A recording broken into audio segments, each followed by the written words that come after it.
안녕하세요. 브랜드 셰프 유승철입니다. 여러분, 레스토랑을 갈 때 또는 어떤 푸드 제품을 구매할 때 어떤 의사결정 과정을 거쳐가시나요? 이번 시간에는 푸드 소비자의 의사결정과 소비자 심리학이라는 주제로 강연을 시작해 보겠습니다.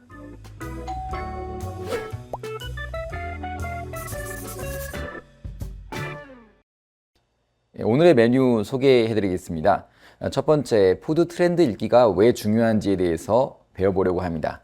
두 번째, 푸드 마케팅에서 소비자의 이성과 감성이라는 두 가지 측면의 중요성은 무엇인가 알아보도록 하겠습니다. 마지막으로 소비자의 푸드 구매 타임라인을 어떻게 이해할 수 있는지 구매 전, 구매 단계, 구매 후 단계로 알아보도록 하겠습니다. 법정 스님이 이런 이야기를 했다고 합니다. 무언가를 갖는다는 것은 다른 한편으로 무언가에 얽매인다는 것이다. 우리가 태어나면서 구매를 하고 또 소비를 하고 폐기를 하는 이런 과정과 과정의 반복인데요. 마찬가지로 우리가 뭔가를 소비할 때 소비 의사 결정 과정이 상당히 중요하다는 함의점을 가지고 있습니다. 여러분 아마 혼밥 레벨 테스트라는 거 들어보셨을 텐데요. 요즘 혼밥을 하는 사람이 많아지고 있습니다. 1인 가구의 비중이 40%에 육박하고 있고요. 또 혼밥을 먹는 것이 하나의 문화로도 정착되어 있는 상태인데요. 반면에 사람들은 혼밥을 먹지만은 함께 같이 먹고 같이 어울리고 싶어하는 욕구도 동시에 가지고 있습니다. 류시와 시인의 시 중에서 이런 구절이 있는데요. 그대가 곁에 있어도 나는 그대가 그립다. 저는 이 시를 읽으면서 이런 생각을 했습니다. 사람들 혼자 있고 싶지만 같이 있고 싶기도 하고요. 같이 있지만 혼자 또 있고 싶기도 하는 이런 복잡한 이중적인 그런 정서들이 함께 일어나고 있다고 볼 수 있는 것이죠. 그 이야기를 좀 해볼까요? 사람들이 혼밥을 하고서 혼자 있는 시간을 즐기고 있지만 그럼에도 불구하고 함께 식사를 하고 싶은 욕구가 공존하고 있습니다. 그래서 공유 하우스 이런 것들도 많이 일어나고 있고요. 실제로 혼자 있는 분들이 함께 모여서 식사를 하는 클럽도 생기고 있다고 들었습니다. 네. 이렇게 복잡한 우리의 감정적, 인지적 의사결정 가운데서 마케터들은 소비자의 시장 변화를 읽는 것이 상당히 중요합니다. 그렇다면 시장의 트렌드는 어떻게 따라가야 할까요?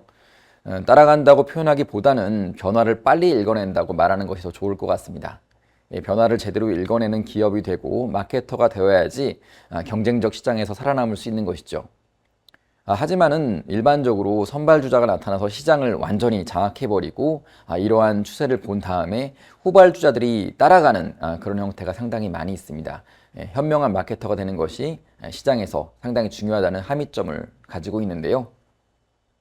자, 그러면은 최근에 외식 트렌드에 어떤 변화가 일어나고 있는지 농림축산부에서 연구한 2023년 연구자료를 토대로 한번 이야기해 보겠습니다. 첫 번째로 양극화입니다. 사람들이 비싼 음식을 먹고 싶어하는 동시에 아주 싸고 어떻게 보면은 끼니를 때우는 음식을 먹고 싶어하기도 합니다.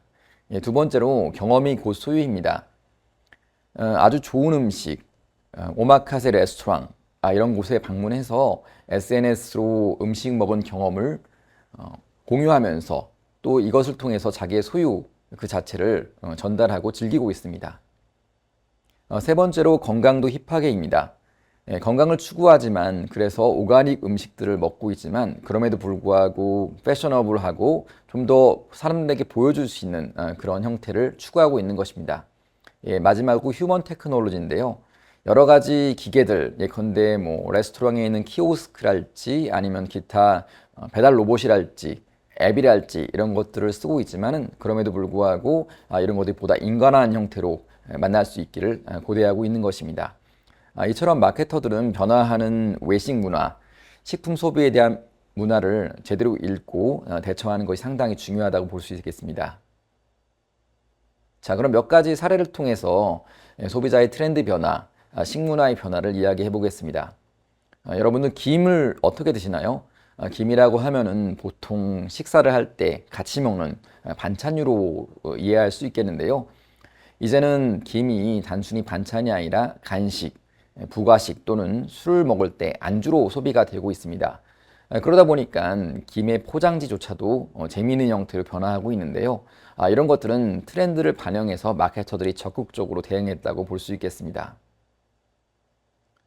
실제 김 소비 자체가 국내 시장에도 변화하고 있지만요.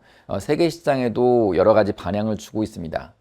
40개국에 수출이 되어서 연간 1억 달러 실적까지 거두고 있는 우리의 김의 활약상을 간단한 뉴스 클립을 통해서 감상하겠습니다.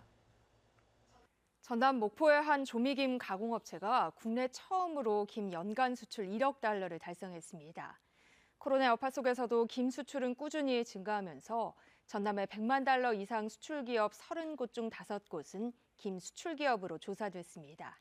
김광진 기자입니다. 무역의 날을 맞아 수출탑을 수상한 조미김 가공업체입니다. 생산 물량 가운데 80%를 미국의 대형 유통업체에 수출하면서 창업 10년 만에 연간 1억 달러의 수출을 달성했습니다.